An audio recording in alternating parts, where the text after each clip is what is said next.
هوريكم دلوقتي افضل طريقة تعملي بيها بخاخ يعني هيبقى معاكي كل حاجة، دهون تنضفي بيه الازاز، تنضفي بيه السفرة بعد الاكل، كل حاجة. هتاخدي معلقة من المستك الاورنج مع نص لتر تقريبا او لتر الا ربع كده من المية مغلية. تمام. المستك الاورنج ده بيبقى بودر كده زي ما انتم شايفين. هاخد منه معلقة احطها على المية المغلية وهقفل البوتاجاز، هسيبه يبرد خالص وبعد كده هوريكم هعمل فيه ايه. ممكن كمان عشان يدي ريحة حلوة لو انا هعمل بيه حاجات غير الدهون في الشقة او كده، لان انا بستخدمه في كل حاجة. بحط قطعة صغيرة قد عقلة الصباع مثلا من الشيت. القطعة دي كبيرة على فكرة وهتعمل فوم كتير، فممكن تستخدمي نصها كمان. شايفين الفوم اللي عملته قد ايه؟ انا هسيب المية لغاية ما تبرد خالص وهوريكم هعمل فيه ايه. بس انا عايزة اوريكم حاجة دلوقتي. انا هعمل الجزء اللي هو الترابيزة اللي جنب البوتاجاز دي، بتبقى دايما عليها دهون او واقع عليها زيت او اي حاجة من المعالق اللي بتتحط جنب البوتاجاز والكلام ده كله. فهوريكم كده المية لسه سخنة. يعني خدت معلقتين من المية اللي فيها المستك الاورنج والالواح. شايفين والله يا جماعة لو عملت من غير المستك او السائل المسحوق اللي انا بعمله دوت بيوجع قلبي في الدعك وبتتعبني جدا.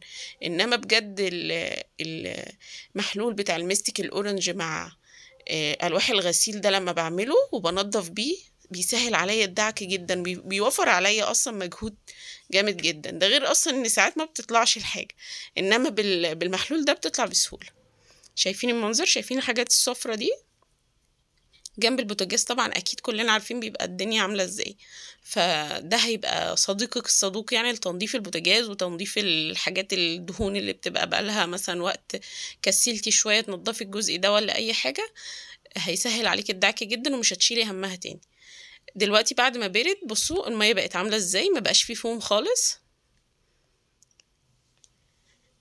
الميه بقت بارده خالص علشان لما احطها في البخاخ ما تبقاش عامله رغوه جامده، يعني اقدر ان انا اعبيها بقمع او اي حاجه. تقدر ان انتي تفضي المحلول اللي احنا عملناه دوت بالمستك الاورنج والواح الغسيل في البخاخ. هستخدمها بقى دلوقتي.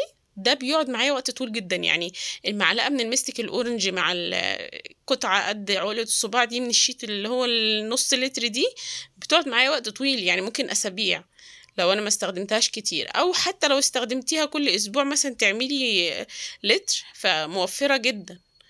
شايفين الجزء دوت جنب البوتاجاز من الناحيه التانية برضو بقاله فتره ما تنضفش، فالدهون شايفين عامله ازاي الصفرة دي مع ان المحلول برد. برضو بتنضف بكل سهولة بمجرد ما بيجي المحلول ده على الحاجات دي، بتنضفها حلو جدا وبسهولة. والله من غير المحلول ده فعلا بتتعبني جدا وبتزهقني اصلا بكسل اعملها. انما انا بقالي كذا يوم عايزة اعمل المحلول دوت وسايباهم بقى، قلت ايه لما اعمله اصورها واوريكم بالمرة. شايفين سهلة ازاي؟ بتنضف بكل سهولة من غير بقى ما تدعكي وتوجعي قلبك والكلام ده كله. بقلب الفوطة على الناحية التانية وبمسح. شايفين المنظر؟ تحفة والله.